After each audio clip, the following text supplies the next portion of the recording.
Good morning বন্ধুরা। আর আমরা কোথায় যাচ্ছি অবশ্যই তোমাদেরকে জানাবো কিংবা তোমাদের সাথে শেয়ার করব, কারণ তোমরা আমার বন্ধু, সেই জন্যই তোমাদের সাথে সব কিছু শেয়ার করি। তো এটাও শেয়ার করব আমরা কোথায় যাচ্ছি। আমরা আজকে যাচ্ছি, প্রথমে বলে নিই, এই যে আমি ঘরের দরজায় তালা মেরে নেব। আর আমরা কোথায় যাচ্ছি বলো তো? যাচ্ছি বসিরহাট সংগ্রামপুর বড় মায়ের মন্দিরে। হ্যাঁ, তো তোমরা দেখতে থাকো আমি ওখানে গিয়ে কী করেছি কিংবা কী করছি রাস্তাঘাটে, সেগুলোই আমি তোমাদের সাথে শেয়ার করব। তোমরা দেখো আর পুরো ভিডিওটা দেখার অনুরোধ রইল তোমাদেরকে। অবশ্যই আমার ভিডিওটা তোমরা দেখো। আর এই দেখো আমার এখানে গেটে কিন্তু তালা দেওয়া, মানে তালা দিতে এত দেরি হচ্ছে তো কি বলবো। তো তালা দেওয়া আমার কিন্তু একদম কমপ্লিট হয়ে গেছে। আমরা এখন বাজে প্রায় 11টা, আর আমরা 11টার সময় মানে বাড়ির থেকে বেরোচ্ছি। তো বন্ধুরা দেখো, সারা রাস্তা কিন্তু ভিডিও করতে পারিনি, যেহেতু আমরা 4জন ছিলাম বাচ্চাটাকে ধরে।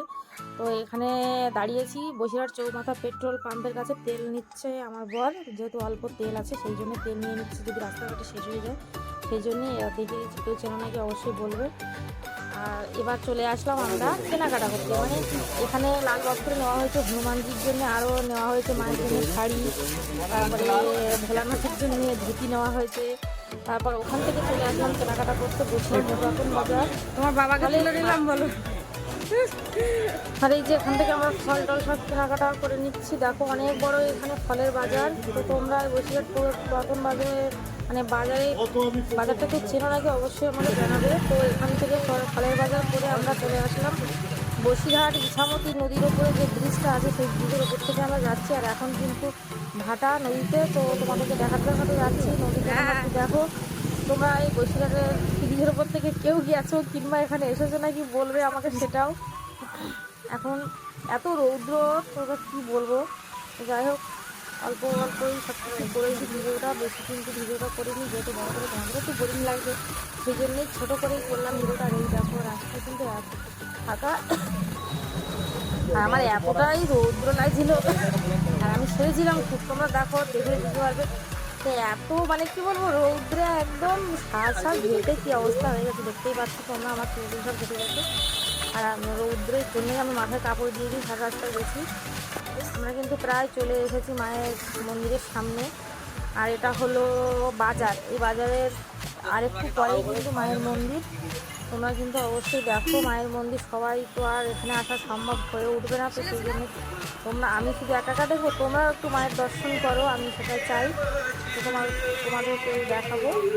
তো এই দেখো এসে গেছি আমরা, যে এখানে বড় বড় অসংখ্য গাছ আছে। এই যে আমরা ঢুকছি রাস্তাটায়, আর ওই দেখতে দেখা যাচ্ছে কিন্তু মায়ের মন্দির।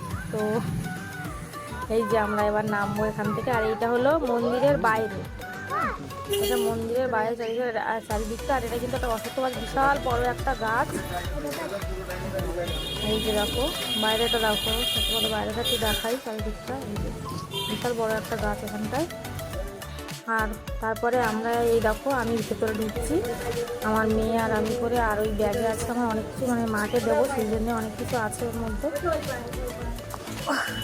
আর এই যে মন্দিরটা তোমরা একটু দর্শন করে নাও, এটা কিন্তু একটা খুব জাগ্রত একটা মন্দির। আর এই যে এখানে হনুমানজির মূর্তি আছে, এই যে জয় শ্রীরাম লেখা।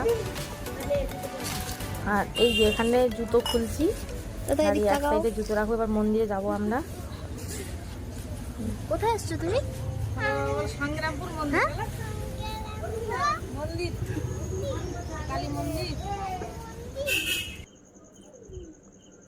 আর এই যে এখানে কিন্তু মায়ের মূর্তি দেখো, তোমরা একটু দেখে নাও, খুব জাগ্রত মায়ের মূর্তি। আর এই যে শাড়িটা পরে আছে না মা, এটা কিন্তু আমরাই দিয়েছি মাকে, যে পরিয়েছে সেই জন্য আমরা ভীষণই খুশি। এটা শাড়ি পরানোর আগের ফটোটা, এইটা মানে ভিডিওটা করেছি। আমাদের পুজো দেওয়া কিন্তু একদম কমপ্লিট হয়ে গেছে, আর আমরাই বেরিয়ে পড়েছি। মানে খুব ভালোভাবেই আমরা পুজো দিয়েছি, একদম বিকেল হয়ে গেছে। আর এই যে তখন দেখিয়েছিলাম তোমাদের ভাটা নদীতে, আর এখন দেখো জোয়ার এসে গেছে, তখনই আমরা বাড়ি যাচ্ছি। তোমরা তো অনেকেই সবসময় জিজ্ঞাসা করো আমার বাড়ি কথা, তার প্রমাণ দেখো, বসিরহাটেই বাড়ি আমাদের, ঠিক আছে। আর এটা আমার মেয়েকে পড়ায়,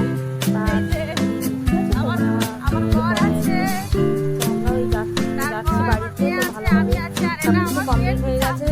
আর আমার ভিডিওটা কেমন লাগলো লাগলো অবশ্যই আমাকে কমেন্ট করে জানিও। ভালো থাকবে, সুস্থ থাকবে, টাটা।